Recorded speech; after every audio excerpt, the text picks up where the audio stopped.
Hello dear learners, कैसे हैं आप सब। तो डियर, आज का जो टॉपिक है ये हम लोगों का क्लास 7 का चैप्टर 5 है, जनजातियाँ, खानाबदोश और एक जगह बसे हुए समुदाय का।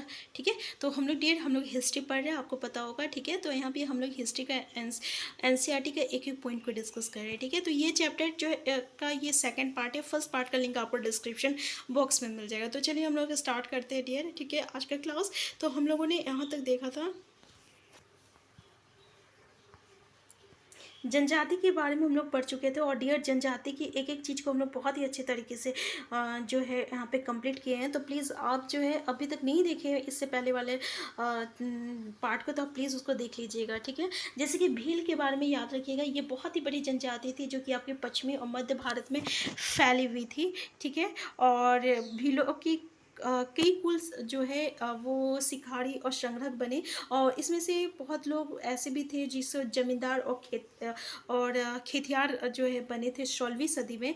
और उसी तरह छत्तीसगढ़, मध्य प्रदेश और महाराष्ट्र में, ठीक है, एक जनजाति थी जिसका नाम था गोंड। तो याद रखिएगा कौन सी जनजाति कहाँ थी, इससे पहले वाला क्लास में हम लोग डिस्कस कर चुके हैं। तो आज हम लोग डिस्कस करेंगे आपका खानाबदोश और घुमंती लोग कैसे रहते हैं। स्टार्ट करते हैं आज का टॉपिक। ठीक है, तो देखिए, खानाबदोश चरवाहे अपने, खानाबदोश हम लोग किसको कहते हैं, तो देखिए खानाबदोश हम लोग उसको कहते हैं ना जो कि एक जगह से दूसरी जगह घूमते हैं। ठीक है, जैसे कि अपने उसके कुछ पशु रहते हैं। ठीक है, तो एक जगह पे रहता है, फिर वहाँ का जैसे कि आपका सब चीज़ खत्म हो गया, मान लीजिए वो कुछ पशु रखे होंगे, तो आसपास का जो घास पात रहता है वो अगर खत्म हो जाता है तो वो अपने जानवरों को लेकर फिर वो दूसरी जगह चले जाते हैं। इसको हम लोग खानाबदोश कहते हैं।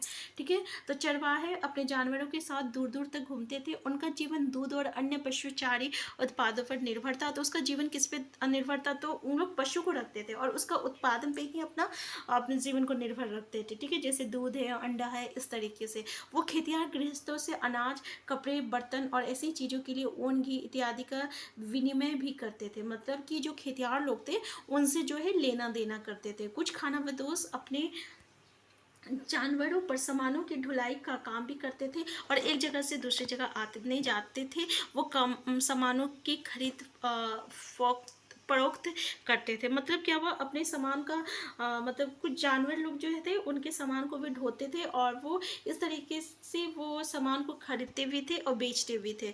बंजारा लोग सबसे महत्वपूर्ण व्यापारी खानाबदोश थे। बंजारा लोग तो जो थे ये क्या करते, बंजारा लोग वो एक जगह से दूसरी जगह जाते थे और जो है व्यापार करते थे। उनका कारवा टांडा कहलाता था। देखिए, उनका कारवा टांडा कहलाता था। सुल्तान अलाउद्दीन खिलजी बंजारों का ही इस्तेमाल नगर के बाजारों तक अनाज की ढुलाई के लिए किया करते थे।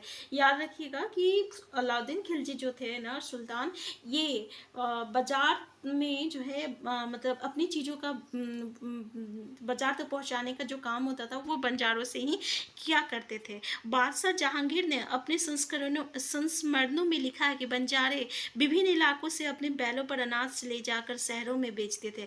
सैन्य अभियानों के दौरान वो मुगल सेना के लिए खगानों की ढुलाई का काम करते थे। किसी भी विशाल सेना के लिए आप देख सकते हैं इतना, मतलब एक मतलब 100,000 10,000 1 लाख बैल अनाज जो है ढोते, यानी 1 लाख जो है बैल जो है वो अनाज ढोते होंगे। ठीक है, मतलब कि क्या है कि यहाँ पे बताया जा रहा कि बंजारा लोग जो है वो एक जगह से दूसरी जगह किस तरीके से अपने बैल से, अपने पशुओं से जो है वो सामान का ढोना, एक जगह से दूसरी जगह सामान को ढोते थे और इसका इस्तेमाल अलाउद्दीन खिलजी किया है। इसके अलावा जहांगीर जो है वो अपने संस्मरण में, यानी संस्मरण में लिखा है कि बंजारे ही लोग थे जो कि अपना मतलब कि अभियान के समय जो जहाँ पे सेना लोग रुकता था उन लोगों तक जो है वो खाना और अनाज वही लोग पहुँचाया करते थे। ठीक है, बंजारे, यहाँ पे हम लोग थोड़ा सा डिस्कस कर लेते हैं क्योंकि ये चीज़ जो रहता है ना ये काफ़ी इंपॉर्टेंट रहता है। कभी कभी एज इट इज़ वो एग्जाम में पूछ लिया जाता है। ठीक है, तो घुमंतु व्यापारियों की श्रृंखला भारत को बाहरी दुनिया से जोड़ती थी। यहाँ मेवा इकट्ठा करके उसे ईट ऊँटों पर लादा जा रहा है। मध्य एशिया के व्यापारी ऐसी वस्तुएं भारत लाते थे और बंजारे एवं अन्य व्यापारी उन्हें स्थानीय बाजारों तक पहुंचाते थे। ठीक है, जैसे कि यहाँ पे देख सकते हैं कि ये लोग जो थे ना हर जगह पे घूमते रहते, कभी ये जगह कभी वो जगह, तो इस तरीके से वो हर जगह से परिचित थे। तो बाहर के लोग जो है मध्य एशिया के, वो यहाँ पे सामान लाते थे और व्यापारी और ये जो बंजारे लोग जो थे ना वो बाजार तक इसको पहुंचाया करते थे।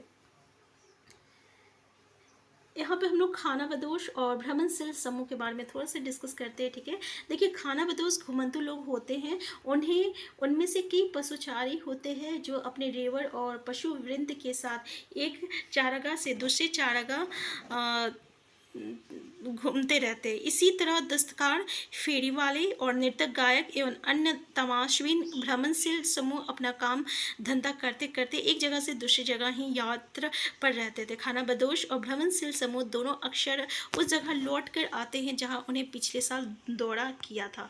ठीक है, तो आप समझ गए होंगे कि खानाबदोश है क्या। अभी भी आप देखते होंगे बहुत सारे ऐसे लोग हैं जो कि मतलब कि अपने सामानों को लेकर कभी एक जगह से दूसरी जगह जो है बेचते हैं। ठीक है ना, तो उन्हीं को हम लोग क्या कहते हैं, खानाबदोश कहते हैं। देखिए यहाँ पे हम लोग बंजारे के बारे में थोड़ा सा पढ़ते हैं कि 17वीं सदी के आरंभ में भारत आने वाले एक अंग्रेज व्यापारी पीटर मंडी ने बंजारों का वर्णन किस तरह किया है। तो देखिए पीटर ने कहा है, ठीक है, ये एक अंग्रेज व्यापारी है। सुबह हमारी मुलाकात बंजारों की एक टंडा से हुई जिसमें 14,000 बैल थे। सारे पशु गेहूं और चावल जैसे अनाजों से लदे हुए थे।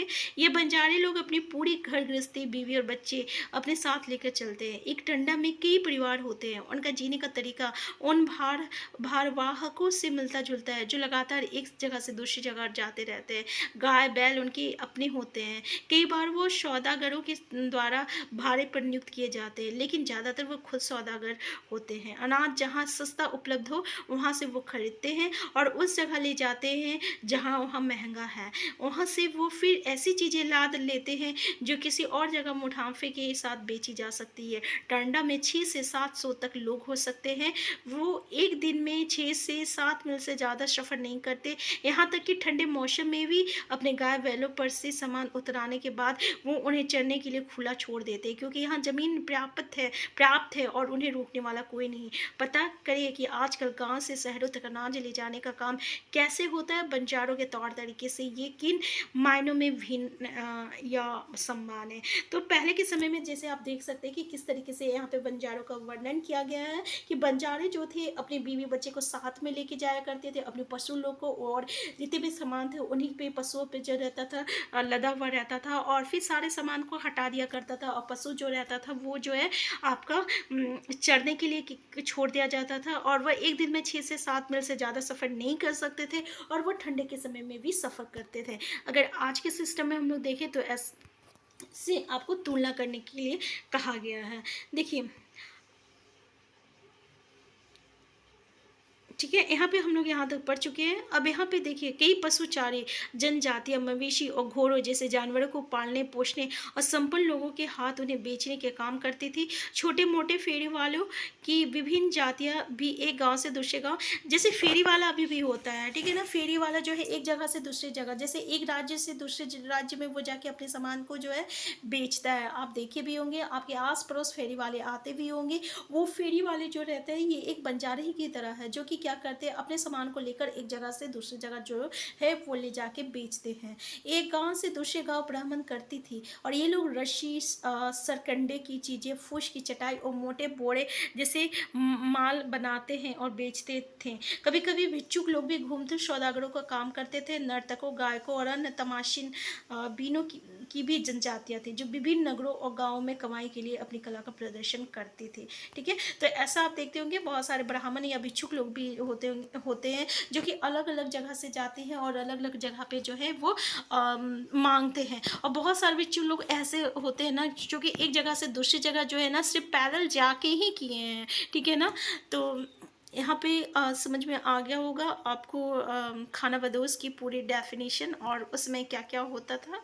ठीक है, तो अब यहाँ पे हम देखते हैं बदलता समाज, नई जातियाँ और श्रेणियाँ। ठीक, श्रेणियाँ, ठीक है। सॉरी अगर प्रोनाउंसिएशन थोड़ा कहीं कहीं मिस्टेक हो गया होगा। तो यहाँ पे देखिए काश्य, मगरमच्छ, कुटिया गौंड जनजाति उड़ीसा, ठीक है। ये आपका जो है गौंड जनजाति के पास से, मतलब वहाँ पे वैसे कोई जानकारी नहीं है, बस इसके चित्र दिया गया है।